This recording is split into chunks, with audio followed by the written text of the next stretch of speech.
Mi nombre es Bernardo Maskin y hoy vamos a discutir sobre la fisiopatología de la sepsis.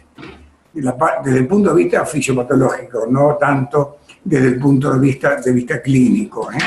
Y desde el punto de vista fisiopatológico, uno podría decir que la sepsis es la respuesta patológica del organismo frente a la infección o una desventajosa respuesta sistémica del huésped frente a la infección, o sea, es una respuesta deleteria, una respuesta inflamatoria no resuelta que lleva a la disfunción orgánica.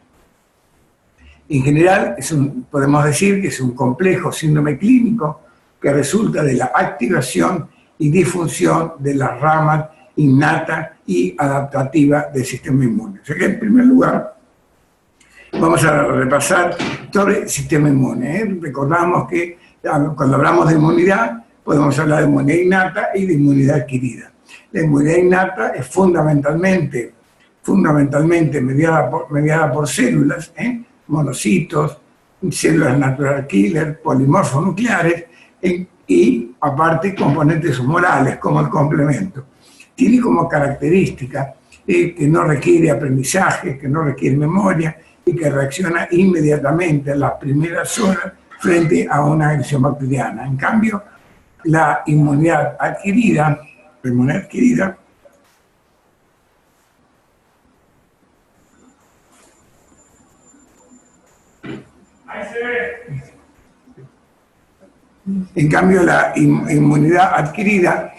está mediada por células T, por células B, tiene como característica fundamental que requiere la presentación de un antígeno y que tarda más en activarse, o sea, varios días hasta que la inmunidad adquirida está totalmente funcionando. En cambio, la inmunidad innata, como dijimos, es inmediata y sobre ella es la que gira la respuesta inicial frente a este proceso que llamamos sepsis.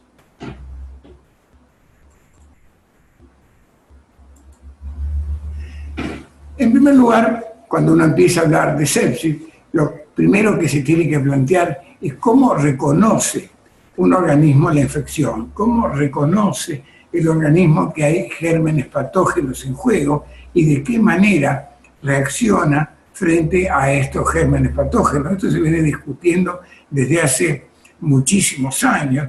Inicia con los trabajos de Mechnikov, que en 1892 sentó las bases de lo que se llama reconocimiento de bacterias y de la fagocitosis, ideas centrales de la inmunidad innata, por la cual recibió el Premio Nobel de Medicina. Esta es una fotografía del doctor Mechnikov, un científico ruso-ucraniano, que obtuvo el Premio Nobel de Medicina en 1908. Fue el que definió y describió la inmunidad innata. Entonces, cuando nosotros hablamos de reconocimiento de la infección, tenemos que plantear dos situaciones. En primer lugar, que hay moléculas de los gérmenes, moléculas de los microorganismos que van a ser reconocidas, y por el otro lado hay receptores que reconocen esas moléculas que están en las células de nuestro sistema inmune. A las moléculas que van a ser reconocidas se las llama PAMPs, o sea, patrones moleculares asociados a patógenos. En cambio, a los receptores se llama PRR, receptores de reconocimiento de estos patrones moleculares asociados a patógenos. O sea, en principio vamos a hablar de estas moléculas llamadas PAMPs, o sea, estos patrones moleculares asociados a los patógenos. Tienen características fundamentales, que son producto único de los microbios, son la firma molecular de que hay una infección bacteriana, se han mantenido a través de la evolución porque son esenciales para la sobrevida microbiana. O sea, lo que el organismo reconoce entonces no es al microorganismo, reconoce algunas moléculas especiales de los microorganismos que se han mantenido a través de toda la evolución. Hay distintas moléculas, las más conocidas son la LPS, endotoxina, que es una molécula está fundamentalmente en los bacilos negativos, o peptidoglicanes o ácido teicoico, que reconocen en los cocos positivos, y el DNA bacteriano, del cual después vamos a hablar. Esto es una fotografía en la cual vemos la diferencia que existe en relación a estas moléculas entre los bacilos negativos y los cocos positivos. Hacia la derecha vemos a un bacilo negativo que tiene una característica fundamental. En la superficie tiene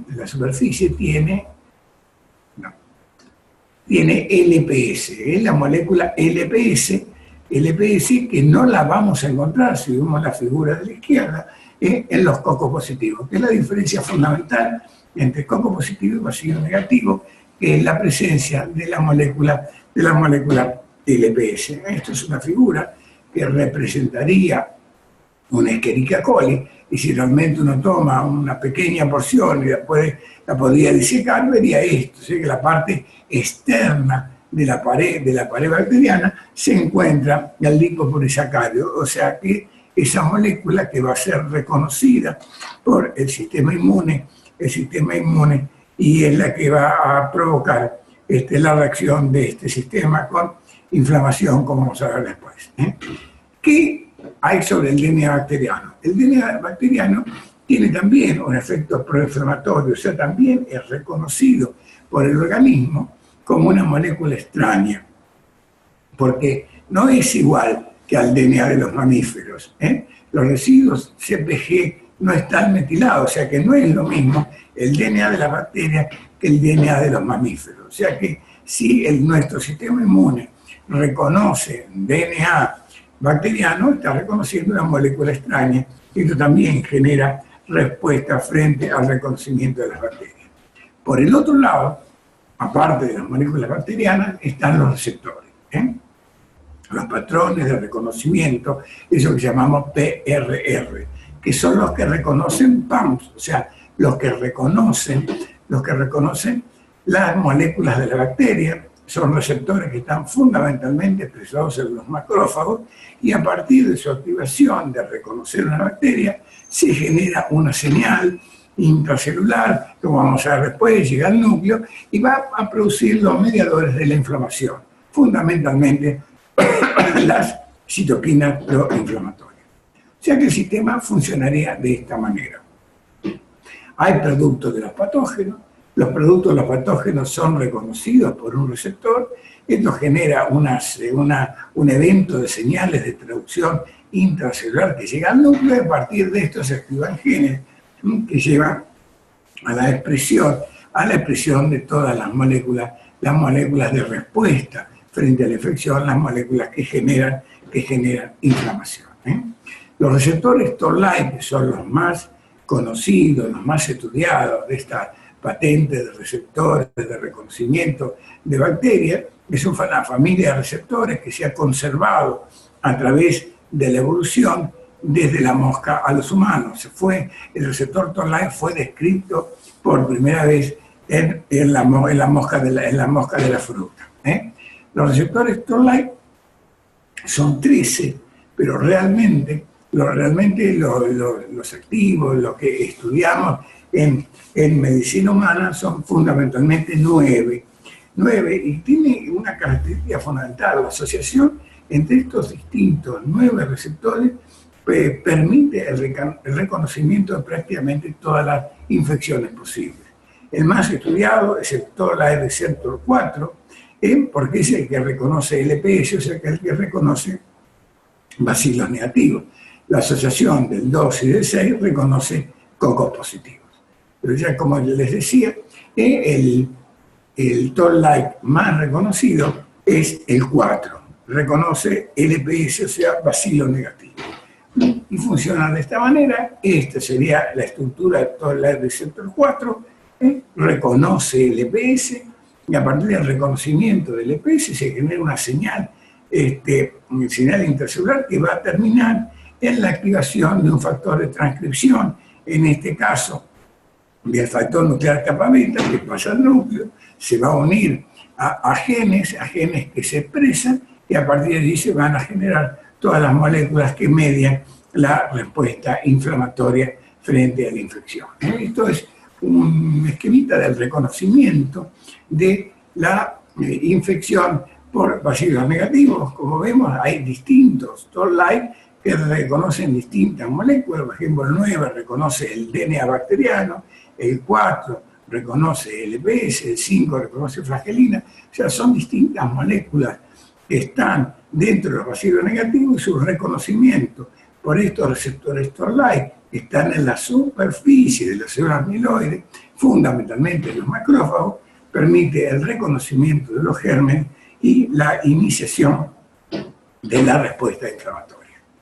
Ese factor de transcripción, factor nuclear kappa-beta, es muy importante porque la mayoría de los mediadores de inflamación fundamentales para el desarrollo de los mecanismos de defensa dependen de este factor de transcripción, fundamentalmente las citoquinas proinflamatorias, como el factor de necrosis tumoral alfa, la interleuquina 1, la interleuquina 6, la interleuquina 12, algunos interferones, o sea, todo en general, la mayor parte de las moléculas que intervienen en el desarrollo de la inflamación como mecanismo de defensa contra las bacterias depende de la activación del factor de transcripción, factor nuclear kappa-beta.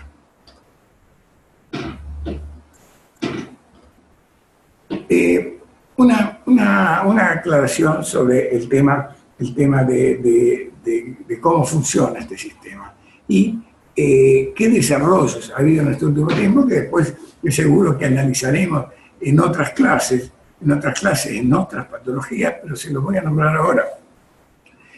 La descripción inicial fue muy clara, la liberación de LPS activa toll-like receptor 4 y produce el síndrome de la sepsis.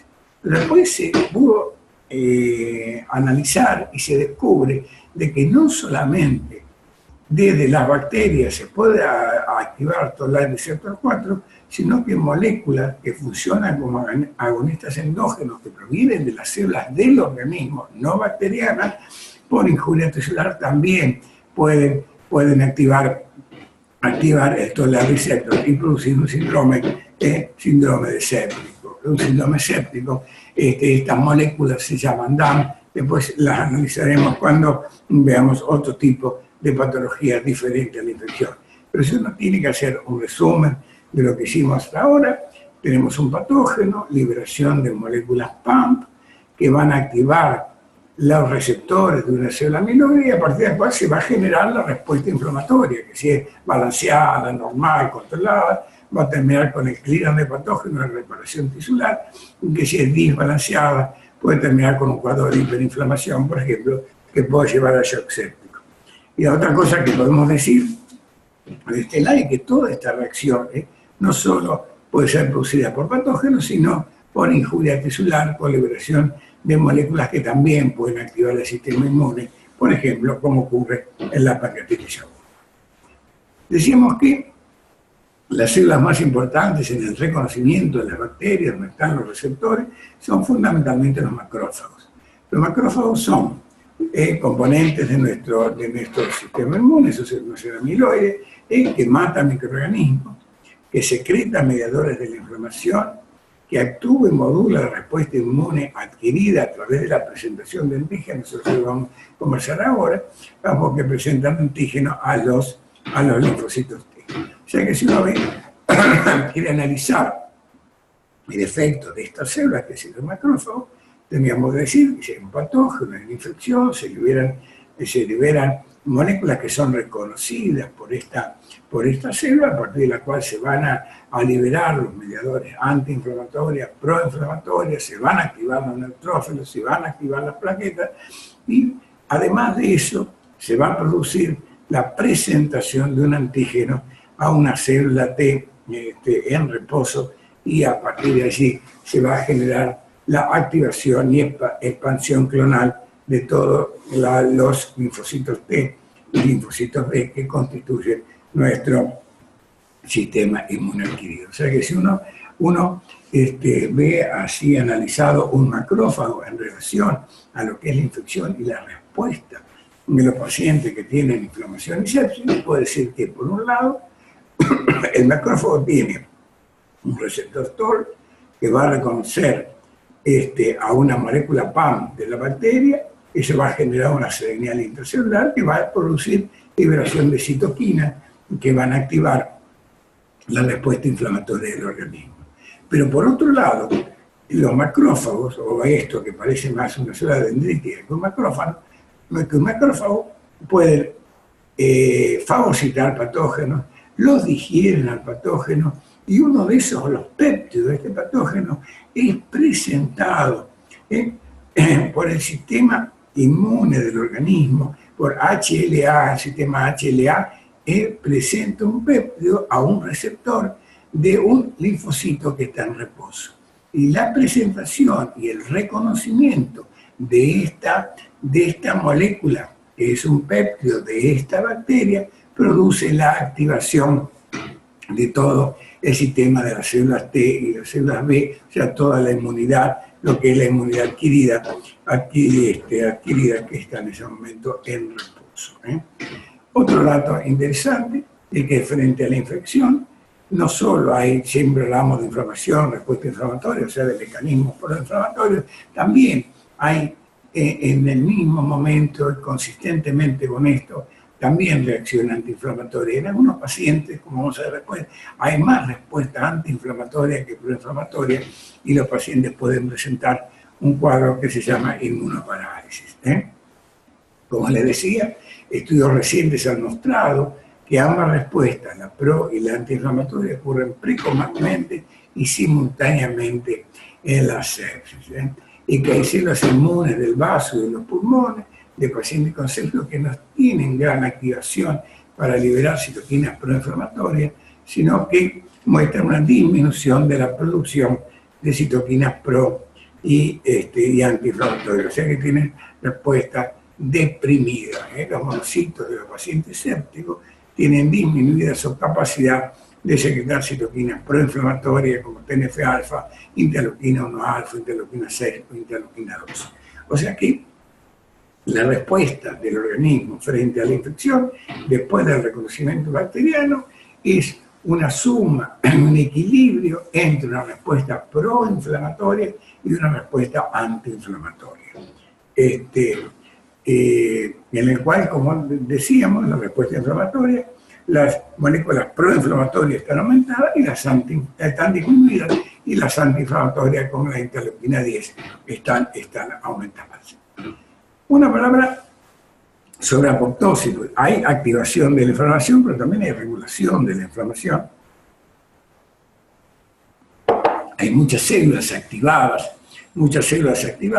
y esta activación celular tiene mecanismos de control. Lo que decía es la apoptosis fundamentalmente de las células inmunoactivadas, fundamentalmente de los neutrófilos. Apoptosis, muerte celular programada, es una de las vías por las cuales el sistema inmune mantiene la homeostasis al eliminar células activadas. Si hubiera gran activación celular y esto no para, la inflamación seguiría adelante y el paciente el cuadro terminaría destruyendo las moléculas bacterianas, la bacteria, pero también las demás células del organismo. La apoptosis, o muerte celular programada, tiene una característica fundamental, que en ningún momento del proceso la membrana celular se destruye. O sea, hay repliegue leve, compactación y división de la cromatina, condensación del citoplasma y finalmente la formación de bolsitas apoptóticas.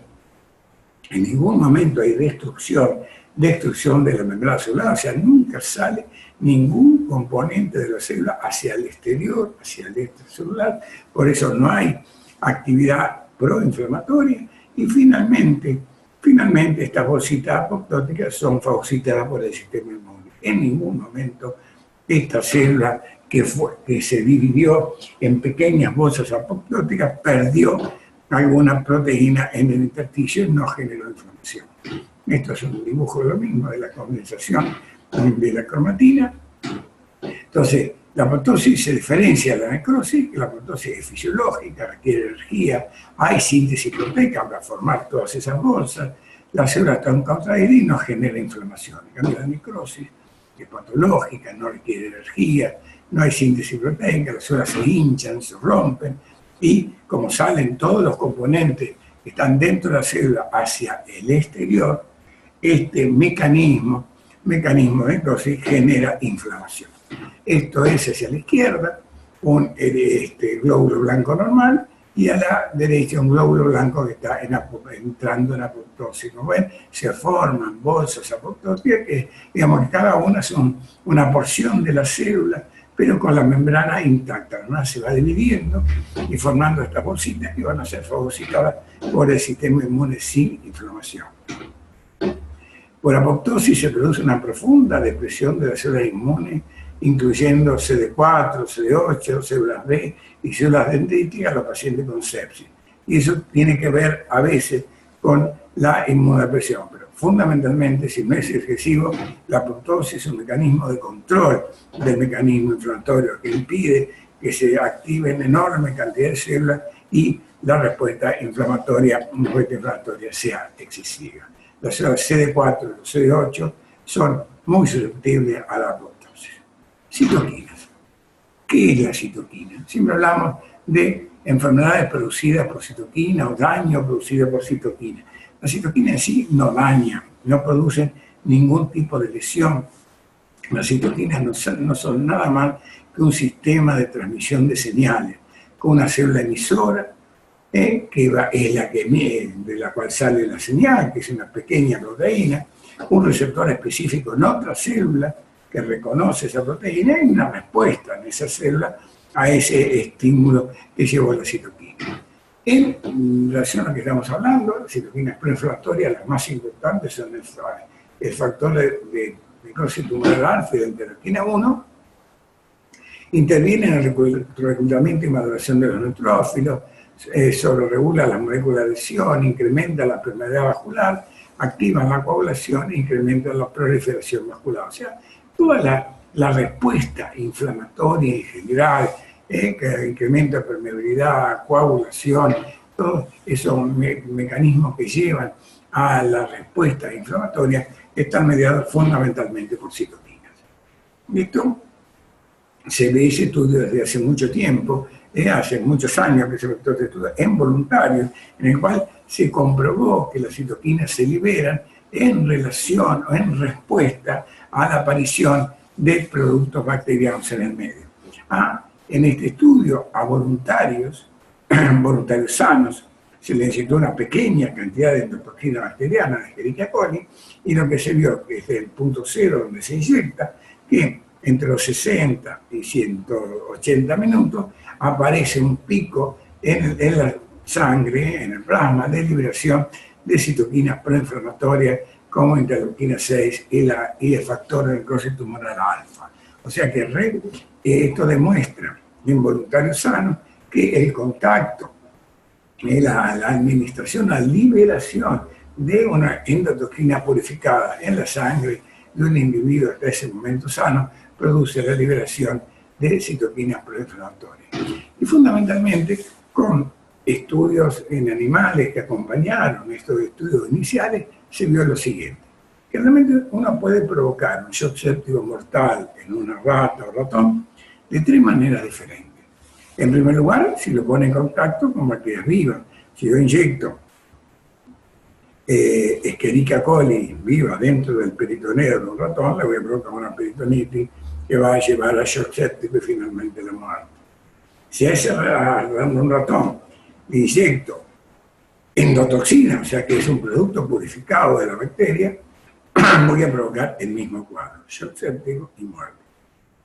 Pero si a ese ratón le inyecto en el peritoneo la citoquina, factor de necrosis tumoral alfa, que ya no es un producto bacteriano, sino que es un producto del sistema inmune, va a provocar la misma reacción peritoneal, el mismo shock y el fallecimiento.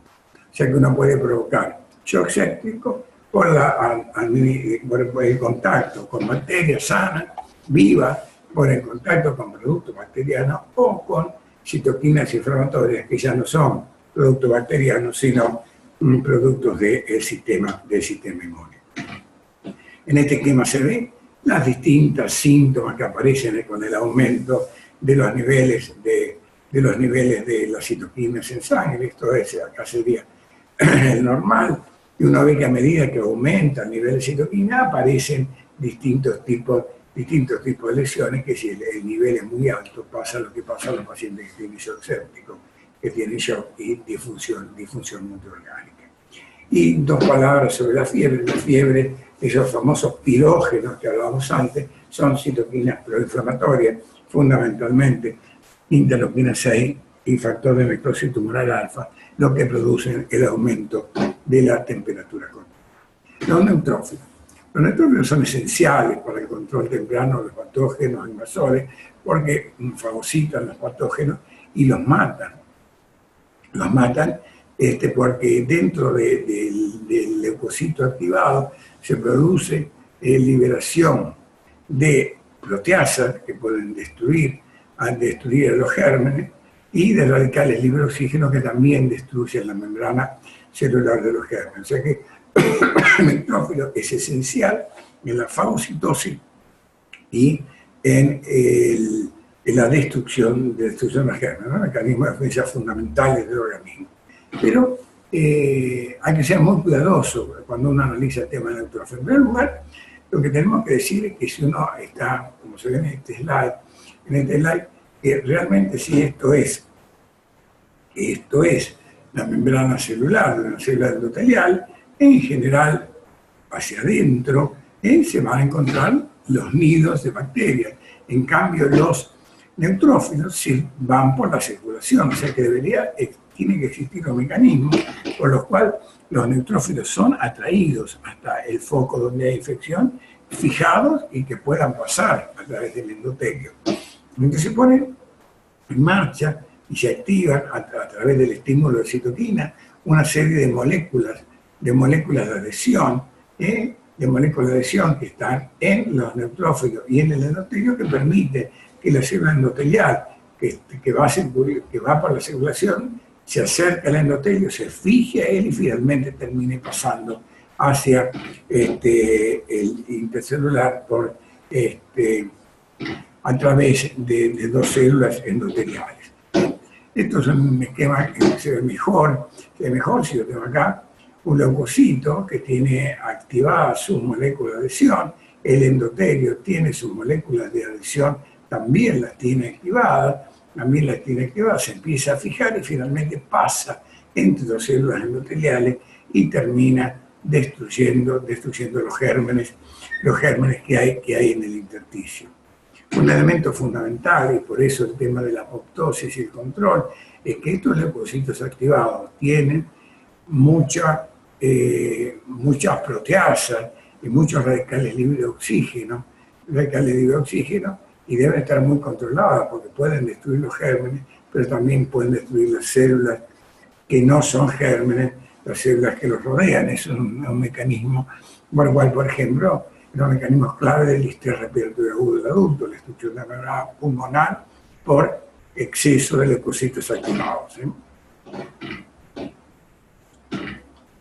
Esto es más o menos lo mismo, o sea, leucocitos que hacen rolling sobre el endotelio, finalmente se fijan, pasan entre dos células endoteliales y allí actúan destruyendo los gérmenes en el foco infeccioso.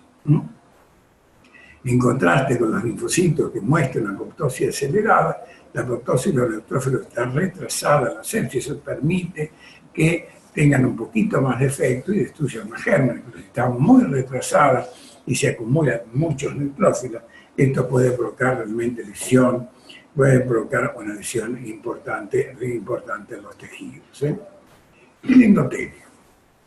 Decimos siempre que la sepsis es una enfermedad endotelial, que en general los síntomas tienen mucha relación con la activación del endotelio vascular y pérdida de función del endotelio vascular. Porque el endotelio vascular, aparte de su función de barrera, es crítico en la regulación de la hemostasia, el control vasomotor y la función inmunológica.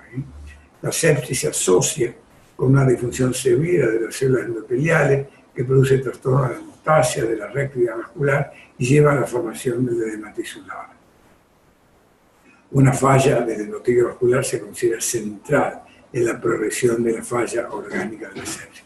Esto es un esquema, una figura de lo que es el endotelio. Por un lado tenemos los tejidos, la célula de los tejidos, por otro tenemos la sangre circulante, donde se ven neutrófilos, glóbulos rojos, plaquetas, moléculas de albúmina, y entre los dos, pegado al endotelio, hay algo muy importante que se llama glicocálix. Dentro de ese magma, glicocálix no es una célula, es un magma glicoproteico,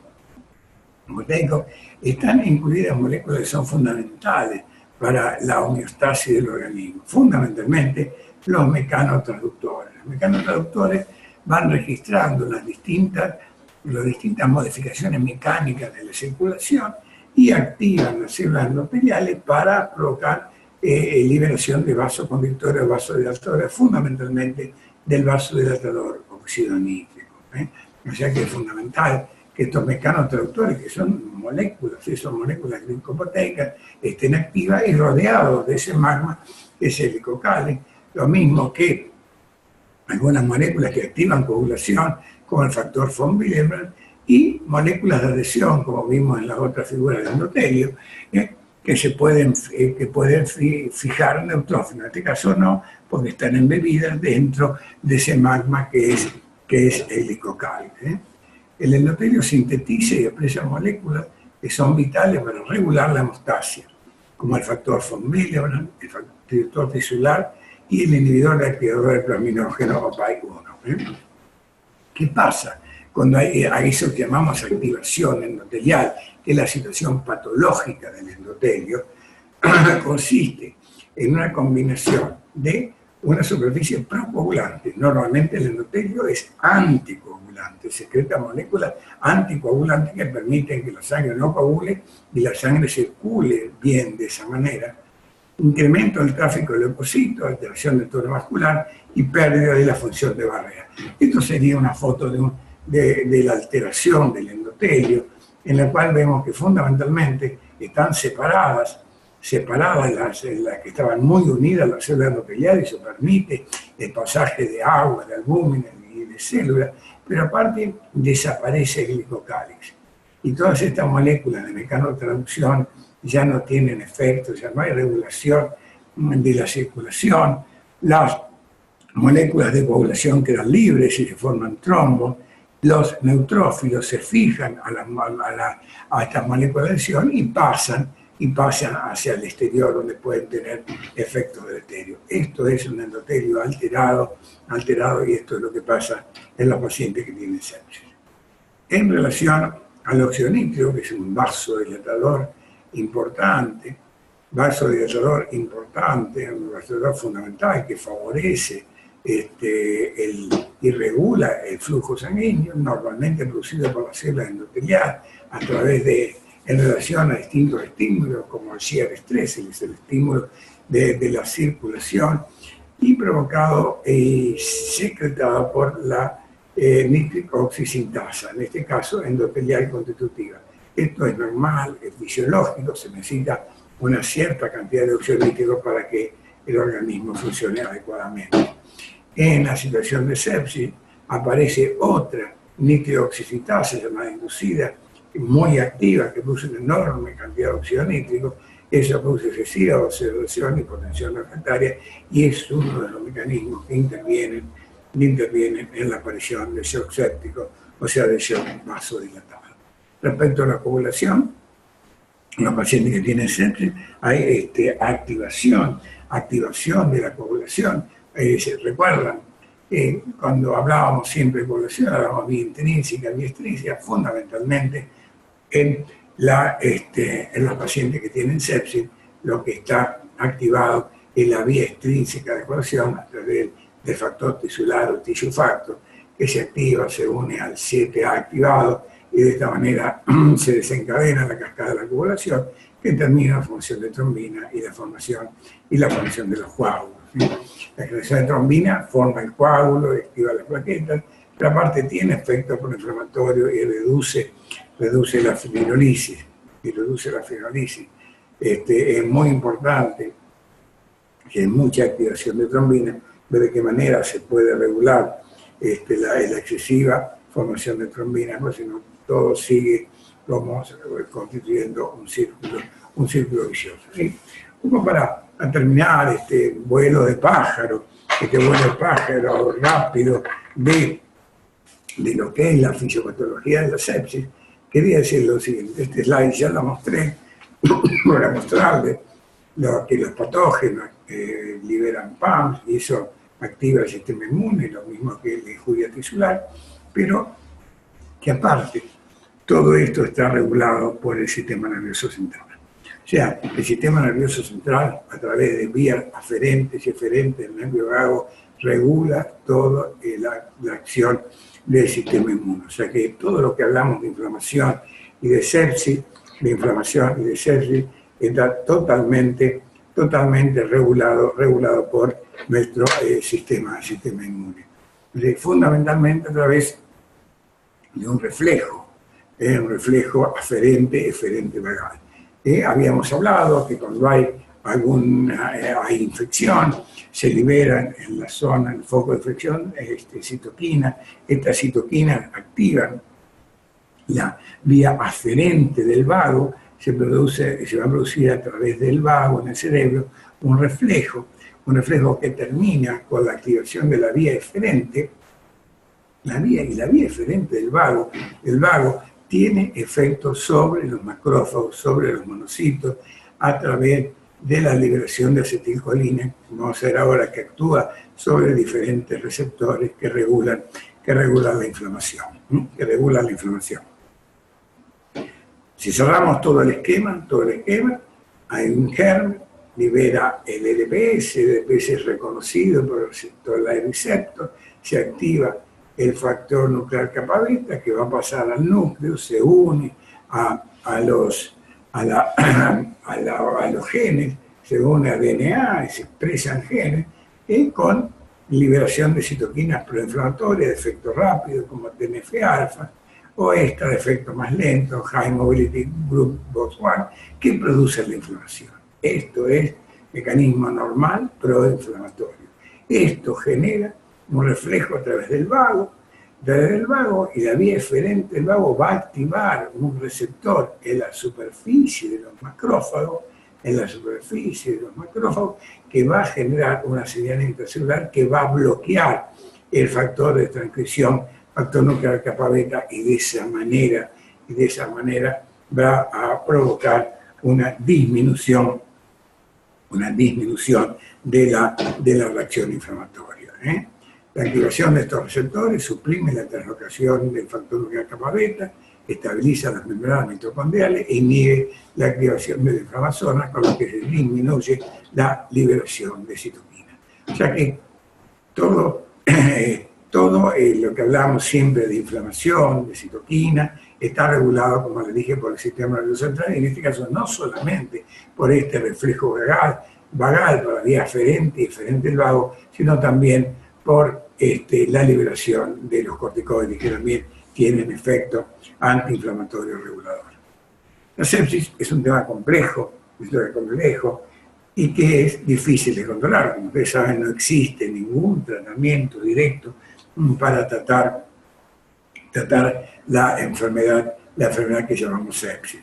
Y probablemente esto se deba a todos los mecanismos fisiopatológicos que hay en juego, que es difícil que un solo medicamento pueda controlar todos los sistemas que hay en juego, de los reflejos del sistema nervioso central, de la activación del linfocito, de la apoptosis, de los mediadores proinflamatorios, de la coagulación, de la activación de complemento. Hay muchos mecanismos fisiopatológicos en el juego que hacen que sea difícil encontrar un solo medicamento que pueda controlar este proceso, esta enfermedad.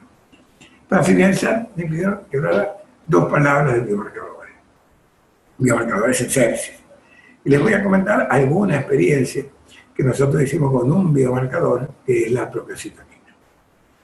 Primero, ¿qué es un biomarcador? Un biomarcador es una determinación de laboratorio. Eso es lo primero que debe quedar claro, es una determinación de laboratorio que ayuda a hacer un diagnóstico adecuado de la enfermedad y por ahí a guiar el tratamiento.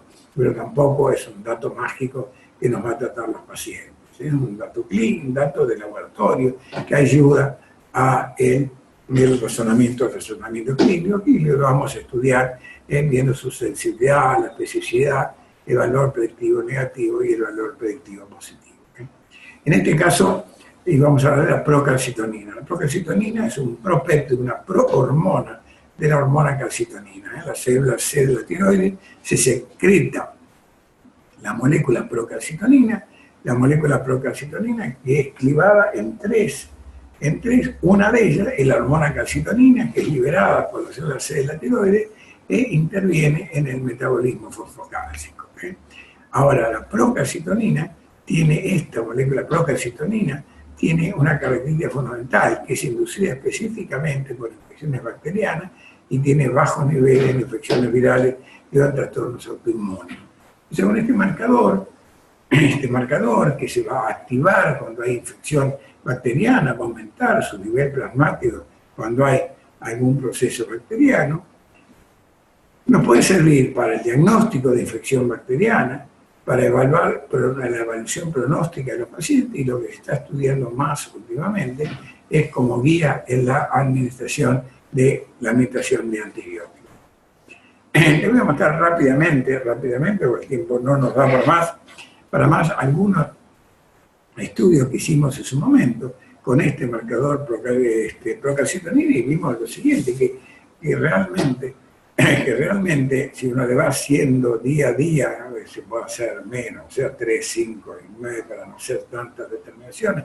Esto lo hicimos para ver cómo daban las curvas. Como daban las curvas, vemos que los pacientes que tienen buena evolución, los niveles de procalcitonina van disminuyendo todos los días. Los pacientes que no tuvieron buena evolución, la procalcitonina no disminuyó. Entonces, el primer elemento que uno debe tener en cuenta, que la procalcitonina puede servirnos a través del tiempo para ver cuando la evolución no es favorable. Si un paciente vemos el nivel 0 al día, por ejemplo, 3 y el día 5, y los valores de procalcitonina son iguales, a pesar del tratamiento, la procalcitonina no baja, uno debe pensar que hay algo en la evolución que no es adecuada, por ahí que el antibiótico no es adecuado. El otro dato importante es que, como le dije al principio, la procalcitonina está estimulada y aumenta por infección bacteriana y no de infecciones virales. Tuvimos oportunidad de medir pacientes en la epidemia de H1N1, pacientes que tenían enfermedades virales puras, que no, a pesar de los distintos cultivos, nunca desarrollaron, o sea, que no tenían infección bacteriana. Pacientes que tenían esa infección viral, pero que tenían corroborada una neumonía bacteriana, y pacientes con una neumonía bacteriana que habíamos medido en época anterior. Y lo que se ve es claro, infección viral, los niveles son muy bajos, cercanos a 0, infección viral bacteriana, la mediana ya es 4,89. O sea, que es, como les dije, una molécula de alto valor predictivo negativo. No es tan buena, por ejemplo, a este nivel, para decirme que este paciente tiene infección bacteriana. Sí es buena a este nivel, cuando está cercano al 0, para decir que este paciente no tiene infección bacteriana. O sea, valor predictivo negativo. Los valores muy bajos, cercanos al 0, me ayudan a decir o a descartar que haya infección bacteriana. El valor predictivo positivo es el que me hace que me diga que sí tiene infección bacteriana, no es tan bueno. No es tan bueno. Y el último tema, o sea, lo último que uno puede decir sobre procalcitonina, es que han salido muchos estudios últimamente para utilizar algoritmos guiados por procalcitonina para reducir los días de uso de la antibiótico-terapia en pacientes con sepsis severa y shock séptico. ¿Qué significa esto? De la misma manera que les planteé al principio, en el gráfico que pusimos inicial de procalcitonina, que si el paciente tiene buena evolución y buena respuesta a antibióticos, los niveles bajan rápido, uno puede pensar que si realmente uno tiene un paciente que tiene infección, le da tratamiento y hace procalcitonina 0, 3 y 5 días, y entre 3 y 5 días hay una disminución muy importante de los valores iniciales, por ejemplo, de más del 80%, uno puede de esa manera pensar que se puede hacer tratamientos cortos y los pacientes tal vez no necesitan los tratamientos de 15 días. Eso está aún en discusión, hay mucha gente que lo está promocionando, que lo está utilizando, parecería ser que realmente el uso de la procalcitonina para guiar el tratamiento antibiótico tiene algún futuro en la terapia. Nada más, muchas gracias.